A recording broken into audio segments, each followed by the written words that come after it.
शुरुआत करांगे वड्डी खबर तो। सिप्पी सिद्धू कतल केस दी मुलजम कल्याणी सिंह दे वकील ने सीबीआई जांच ते सवाल चुके ने। चार्जशीट दे विच कहा कि कल्याणी ने सिप्पी ते 2 फायर कीते। वकील दे वल्लों क्या जा रहा है, वकील दा कहना है कि पहला सीबीआई कह रही सी कि कल्याणी ने सुपारी दित्ती, हुण कह रहे ने कि कल्याणी ने आप 2 फायर कीते। सीबीआई दे कोल कोई भी सबूत नहीं है। कल्याणी दे वकील दा कहना है कि सीबीआई दे कोल कोई भी सबूत नहीं है। अज ही कल्याणी नूं हाई कोर्ट ने जमानत दित्ती है। दरअसल सीबीआई ने 15 जून नूं कल्याणी नूं गिरफ्तार कीता सीगा। पूरा मामला साल 2015 ਦਾ ਜਦੋਂ ਇੱਕ ਪਾਰਕ ਦੇ ਵਿੱਚ ਸਿੱਪੀ ਦੀ ਲਾਸ਼ ਮਿਲੀ। ਸਿੱਧੇ ਤੌਰ ਤੇ ਇਲਜ਼ਾਮ ਲੱਗੇ ਕਲਿਆਣੀ ਸਿੰਘ ਤੇ, ਜਿਸ ਤੋਂ ਬਾਅਦ ਚ 15 ਜੂਨ ਨੂੰ ਕਲਿਆਣੀ ਨੂੰ ਸੀਬੀਆਈ ਦੇ ਵੱਲੋਂ ਗ੍ਰਿਫਤਾਰ ਕੀਤਾ ਗਿਆ ਸੀਗਾ ਤੇ ਹੁਣ ਮੁਲਜ਼ਮ ਕਲਿਆਣੀ ਸਿੰਘ ਦੇ ਵਕੀਲ ਨੇ ਸੀਬੀਆਈ ਜਾਂਚ ਤੇ ਸਵਾਲ ਚੁੱਕ ਦਿੱਤੇ ਨੇ। ਵਕੀਲ ਦਾ ਕਹਿਣਾ ਹੈ ਕਿ ਚਾਰਜਸ਼ੀਟ ਦੇ ਵਿੱਚ ਕਿਹਾ ਗਿਆ ਸੀ ਕਿ ਕਲਿਆਣੀ ਨੇ ਸਿੱਪੀ ਤੇ 2 ਫਾਇਰ ਕੀਤੇ। ਪਹਿਲਾਂ ਸੀਬੀਆਈ ਕਹਿ ਰਹੀ ਸੀ ਕਿ ਕਲਿਆਣੀ ਨੇ ਸੁਪਾਰੀ ਦਿੱਤੀ ਤੇ ਹੁਣ ਕਹਿ ਰਹੇ ਨੇ ਕਿ ਕਲਿਆਣੀ ਨੇ ਖੁਦ 2 फायर किए। कल्याणी के वकील के वालों भी कहा गया कि सीबीआई के कोल इस मामले के कोई भी सबूत नहीं है।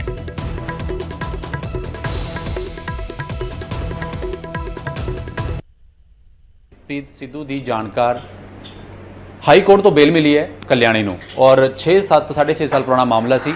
बेल का की मेन कारण रहे साडे नाल कल्याणी के एडवोकेट ने सरतेज सिंह नरूला जी पहला एक गल पुछनी चाहांगे, बेल जदों एप्लीकेशन कोई पांदा है क्योंकि मर्डर के मामले खासकर मामला इन्ना हाई प्रोफाइल होए, सीबीआई इन्वॉल्व होए, प्रेयर की सीगी मेन जिस ते तुसी टिके हो? प्रेयर तो इक्को ही की जाती है हमेशा कि पेंडेंसी ऑफ ट्रायल सानू बेल दी जाए। प्रेयर तो इन्नी ही होंगी है। फिर ग्राउंड्स होंगे लितियां हुई, वो ग्राउंड्स असीं काफ़ी सारे लितियां हुई सीगियां, जिहदे मेन ग्राउंड ऐसी कि हले भी सीबीआई कोल कोई एविडेंस नहीं है दस्सण दी कि कल्याणी मौके ते सीगी या कल्याणी ने मौके ते अकरेंस विच पार्टिसिपेट किया। यदि कोई एविडेंस सीबीआई को नहीं है, ये असी मेनली रेज किया क्योंकि सीबीआई जो भी कह रही है वो ये कहना चाह रही है कि कल्याणी साबित नहीं कर सकती कि मौके ते वो नहीं सीगी, जबकि एविडेंस ये होंदी है कि मौके ते मुलजम सीगा। वो एविडेंस सीबीआई को नहीं है कोई भी। सीबीआई ने चार्जशीट फाइल की है, काफ़ी लंबी चार्जशीट है और वो कहा गया कि कल्याणी ने भी फायर किए हैं और 2 होर बंदे उन्होंने फायर किए हैं। इदा है कि जो पहला चार्जशीट इन्होंने फाइल की सी दिसंबर 2020 में, उस टाइम सीबीआई ने कहा साढ़े को एविडेंस सफिशेंट नहीं है बिल्कुल भी जिहदे नाल असीं चलान कर सकीए कल्याणी नूं। अज भी जोड़े मैं पढ़ रहा अखबार जोड़े गवाहों के नाम आ रहे हैं वो सारे गवाह हुई हैं जोड़े उस टाइम भी सीबीआई कोल सीगे और जी पुरानी रिपोर्ट फाइल की सीबीआई ने इंटरेस्ट वो 178 विटनेसिस ऑलरेडी मैंशनड है। सो जो उसके बाद अज कोई नवे गवाह ले आए हैं 2 तो कोई कह नहीं सकता, पर सीबीआई ने यह भी कोर्ट कहने की कोशिश की साढ़े को आई विटनेस हैगा, हाई कोर्ट में दसने की कोशिश की सी और कोई उन्होंने बयान भी पेश किया जज साहब को, जिन्होंने देख के जज साहब ने हैरानी प्रकट की सी कि 7 साल बाद भी नवा गवा सकता कोई तुहाडे कोल नवीं गल कर रहे हो तुसीं। तो हुण ऑर्डर आएगा उस तो साफ जाहिर होएगा कि वाकई कोई गवाह है जिहड़ा नवा बनाया इन्होंने कि नहीं बनाया। जो होएगा तो बनाया हुआ गवाह ही मिलेगा, क्योंकि 7 साल बाद नवा गवाह एकदम कितों उत्पन्न हो जाना ये बड़ा औखा गल है। आप अनाउंसमेंट में यही कहा कि उन्होंने सीबीआई को कुछ डायरैक्शन दी है तो बेल कन्फर्म करती है। तो सानू थोड़ी डिसअपॉइंट इसलिए है कि कल सीबीआई ने चार्जशीट फाइल की है। चार्जशीट होंगी है कि सारा एविडेंस जो 7 साल में सीबीआई ने इकट्ठा किया है वो कोर्ट अगे रखा है। ऑर्डीनरली जो 90 दिन होंगे ये इन्वेस्टिगेशन के दिन होंगे, तो जो 90 दिन भी सीबीआई या कोई भी इन्वेस्टिगेटिंग एजेंसी चलान फाइल नहीं करती, चार्जशीट फाइल उदों बेल मिल जाती हर किसी को। इसलिए 90 दिन के अंदर अंदर सीबीआई ने चलान फाइल करता है।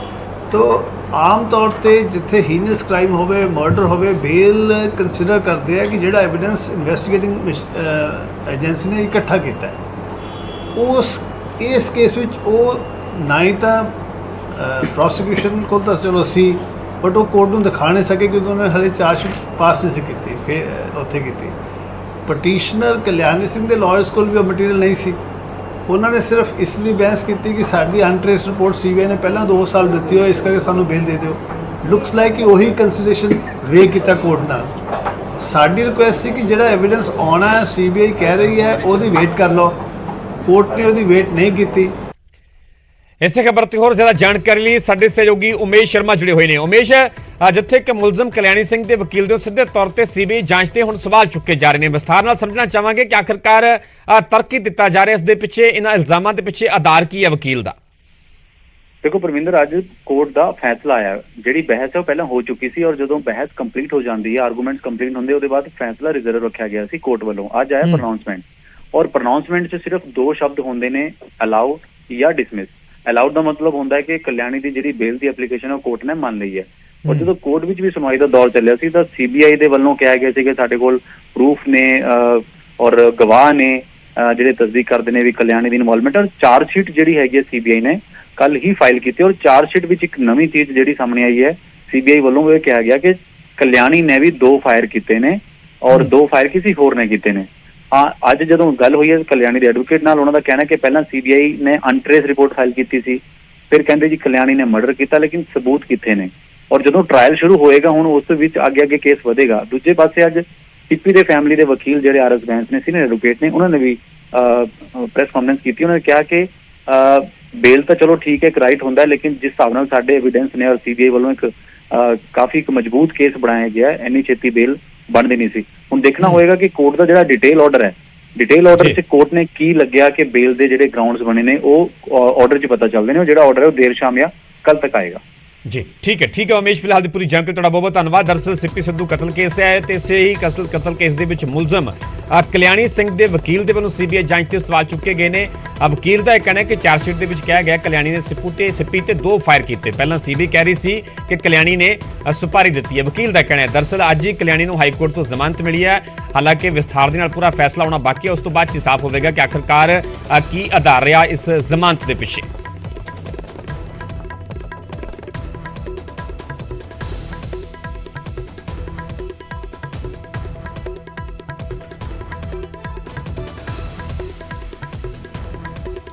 रुक करेंगे अगली बड़ी खबर। अतवादी लखबीर लंडा की साजिश ਨੂੰ नाकाम कर दिता गया। लखबीर लंडा का गुरगा अनमोलदीप सोनी खरड़ तो काबू किया गया। अपनी महिला मित्र के फ्लैट के विच मुलजम लुकिया होया सीगा। तरनताਰਨ ਦਾ रहने वाला है अनमोलदीप। लंडे के इशारे ते नशा ते हथियार ये सप्लाई करता सीगा। अनमोलदीप ने पुलिस पुछगिछ दे विच दस्सिया ਵੱਡੀ ਸਾਜ਼ਿਸ਼ ਨੂੰ ਅੰਜਾਮ ਦੇਣ ਦੀ ਫਰਾਕ ਦੇ ਵਿੱਚ ਸੀਗਾ ਲੰਡਾ। ਕਈ ਨੌਜਵਾਨਾਂ ਨੂੰ ਪੰਜਾਬ ਦੇ ਵਿੱਚ ਇਸ ਨੂੰ ਲੈ ਕੇ ਟ੍ਰੇਨਿੰਗ ਵੀ ਦਿੱਤੀ ਜਾ ਰਹੀ ਸੀ। ਵੱਡੀ ਸਾਜ਼ਿਸ਼ ਨੂੰ ਨਾਕਾਮ ਕੀਤਾ ਗਿਆ ਪੁਲਿਸ ਦੇ ਵੱਲੋਂ।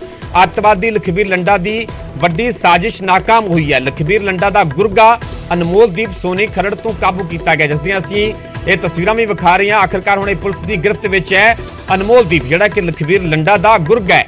ਆਪਣੀ ਮਹਿਲਾ ਮਿੱਤਰ ਦੇ ਫਲੈਟ ਦੇ ਵਿੱਚ ਦਰਅਸਲ ਦੱਸਿਆ ਜਾ ਰਿਹਾ ਹੈ ਕਿ ਮੁਲਜ਼ਮ ਲੁਕਿਆ ਹੋਇਆ ਸੀਗਾ ਤੇ ਆਖਰਕਾਰ ਪੁਲਿਸ ਨੇ ਇਸ ਨੂੰ ਕਾਬੂ ਕਰ ਲਿਆ ਗਿਆ ਹੈ। ਜਿਹੜਾ ਕਿ ਤਰਨਤਾਰਨ ਦਾ ਰਹਿਣ ਵਾਲਾ ਹੈ। ਲੰਡੇ ਦੇ ਇਸ਼ਾਰੇ ਤੇ ਨਸ਼ਾ ਤੇ ਹਥਿਆਰ ਇਹ ਸਪਲਾਈ ਕਰਦਾ ਸੀਗਾ। ਅਨਮੋਲਦੀਪ ਨੇ ਪੁਲਿਸ ਪੁੱਛਗਿੱਛ ਦੇ ਵਿੱਚ ਖੁਦ ਇਸ ਗੱਲ ਦੀ ਜਾਣਕਾਰੀ ਦਿੱਤੀ ਹੈ। ਵੱਡੀ ਸਾਜ਼ਿਸ਼ ਨੂੰ ਅੰਜਾਮ ਦੇਣ ਦੀ ਫਰਾਕ ਦੇ ਵਿੱਚ ਸੀਗਾ ਲੰਡਾ। ਇਹ ਵੀ ਉਸ ਦੇ ਵੱਲੋਂ ਕਿਹਾ ਗਿਆ। ਕਈ ਨੌਜਵਾਨਾਂ ਨੂੰ ਪੰਜਾਬ ਦੇ ਵਿੱਚ ਇਸ ਨੂੰ ਲੈ ਕੇ ਟ੍ਰੇਨਿੰਗ ਵੀ ਦਿੱਤੀ ਜਾ ਰਹੀ ਸੀ।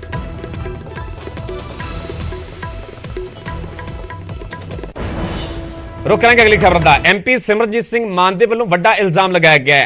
एमपी मान का कहना है कि एचजीपीसी चोणां ना होने के पिछे आरएसएस ते बीजेपी है।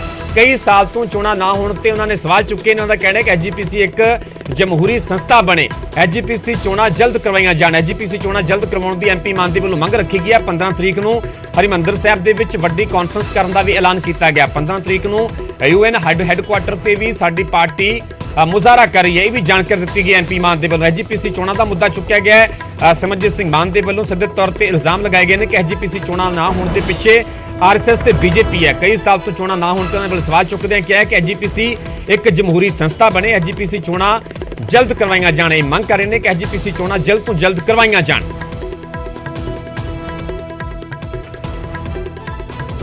इस मुद्दे ਨੂੰ ਚੁੱਕਦੇ ਕਿ ਉਹਨਾਂ ਨੂੰ ਐਸਜੀਪੀਸੀ ਦੀ ਚੋਣਾਂ ਨਹੀਂ ਪਿਆਰੀਆਂ ਕਿ ਜਾਂ ਐਸਜੀਪੀਸੀ ਪ੍ਰਤੀ ਉਹਨਾਂ ਦਾ ਦਰਦ ਨਹੀਂ ਹੈ।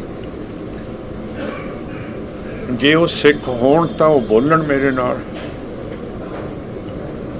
ਸਟੇਟ ਲੀਡਰਸ਼ਿਪ ਵੀ ਨਹੀਂ ਬੋਲਦੀ। ਕਾਰਨ ਕੀ ਹੈ ਕਿ ਐਸਜੀਪੀਸੀ ਚੋਣਾਂ ਤੇ ਸਿਰਫ ਧੜ ਤੋਂ ਇਲਾਵਾ ਕੋਈ ਵੀ ਸਿੱਖ ਨਹੀਂ ਬੋਲਦਾ। ਪੰਜਾਬ ਇੱਕ ਡੋਮੀਨੇਟਡ ਸਿੱਖ ਸੂਬਾ ਹੈ, ਅਸੀਂ ਮੰਨਦੇ ਹਾਂ। ਮੁੱਖ ਮੰਤਰੀ ਇੱਥੋਂ ਸਿੱਖ ਹੁੰਦਾ ਔਰ ਜਿਹੜੇ ਵੱਡੇ ਅਦਾਰੇ ਦੇ ਲੋਕ ਨੇ ਉਹ ਵੀ ਸਿੱਖ ਹੁੰਦੇ ਨੇ, ਪਰ ਉਹ ਕਿਉਂ ਨਹੀਂ ਬੋਲਦੇ? ਨਾ ਹਿੰਦੂ ਬੋਲਦਾ, ਨਾ ਮੁਸਲਮਾਨ ਬੋਲਦਾ, ਨਾ ਸਿੱਖ ਬੋਲਦਾ।